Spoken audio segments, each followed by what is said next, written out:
عمومی طور پہ جب ولی کا ذکر آئے تو اس کے ساتھ کرامت کا تصور ساتھ جڑا ہوا ہوتا ہے، لیکن یہ بات ذہن میں رکھیں کہ یہ ولی کو اللہ کی طرف سے دیا گیا اعزاز تو ہے، لیکن یہ ولی کی علامات سے نہیں ہے۔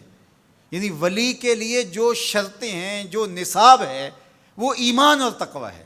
اگر کسی کے اندر یہ دو خوبیاں پائی جائیں اور وہ کمال درجے کی موجود ہوں، لیکن کرامت آپ تک نہ پہنچے یا ظہوری نہ ہو ساری زندگی، تو اس کے ولی ہونے میں شک نہیں ہے۔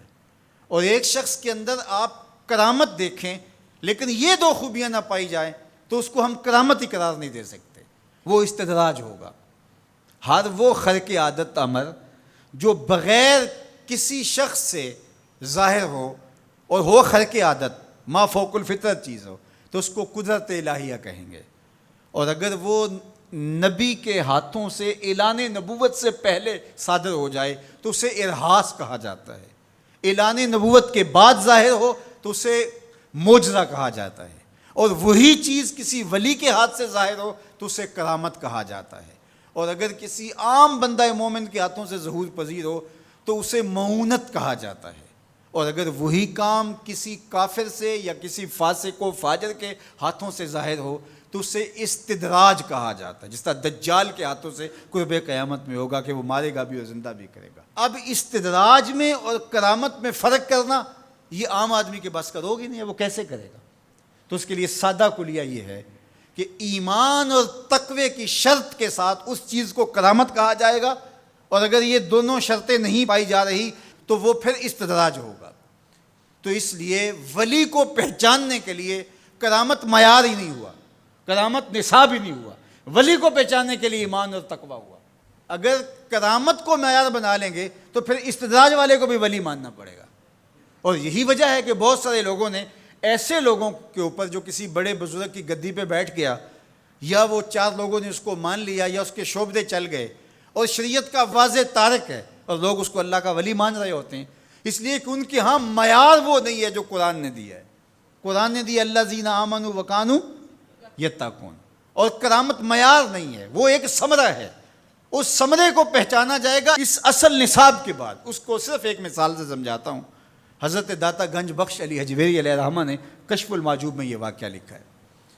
کہتے ہیں کہ شیخ علی الخواص ایک بہت بڑے بزرگ تھے، وہ سفر پہ جا رہے تھے اور صاحب حال تھے، با کمال تھے، واقعتاً اللہ کے ولی تھے۔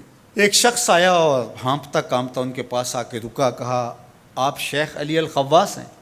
فرمایا ہاں۔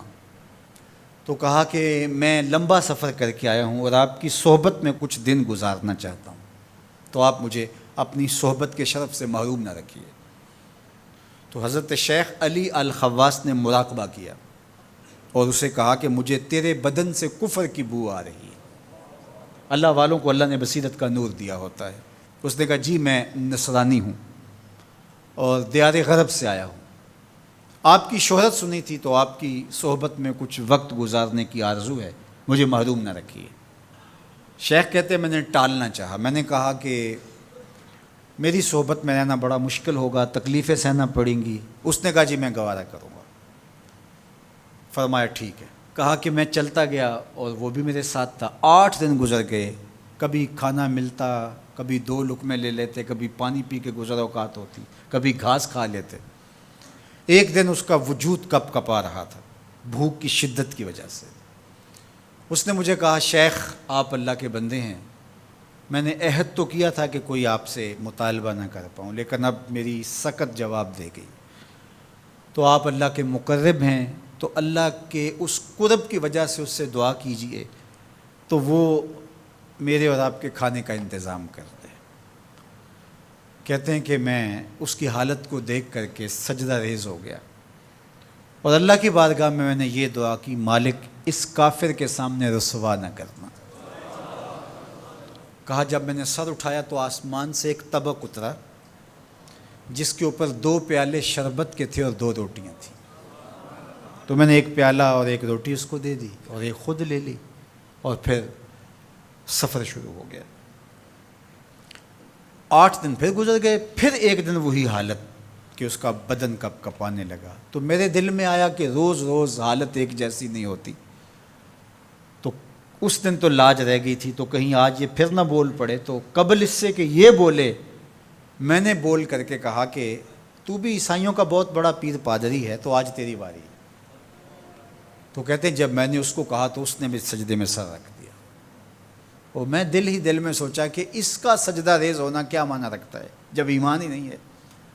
تھوڑی دیر کے بعد جب اس نے سر اٹھایا تو آسمان سے بھی طبق اترا، جس پر 4 پیالے شربت کے اور 4 روٹیاں تھیں۔ اس نے 2 روٹیاں اور 2 پیالے میری طرف بڑھائے، اور 2 پیالے اور 2 روٹیاں اپنی طرف کر لی، اور کہا کہ کل یا شیخ کھائیے۔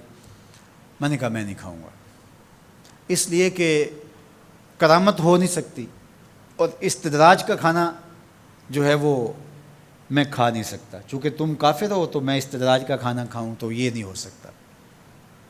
تو اس نے کہا کل یا شیخ، شیخ کھائیے اور میری طرف سے 2 مبارکیں وصول کیجیے۔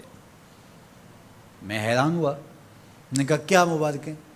اس نے کہا میں نے سجدے میں سر رکھا اور اللہ کی بارگاہ میں عرض کی، اے اللہ اگر اسلام سچا دین ہے تو 2 پیالے اور 2 روٹیاں عطا کر دے، اور اگر علی الخواص واقعی تیرا ولی ہے تو 2 پیالے اور 2 روٹیاں اس کے صدقے سے دے دے۔ تو ایک تو آپ کو آپ کی ولایت کی مبارک ہو، اور دوسرا ہاتھ بڑھائیے اور مجھے اسلام میں داخل کیجیے، اسلام سچا دین۔ تو شیخ علی الخواص کے اس واقعہ کو ذکر کرنے کے بعد داتا گنج بخش علی حجویری فرماتے ہیں کہ علی الخواص جیسا شخص بھی یہاں پریشان ہو جائے کہ خدایا یہ استدراج ہے یا کرامت، تو کہا پھر عام آدمی کیسے فیصلہ کر سکتا ہے کہ یہ استدراج ہے یا کرامت؟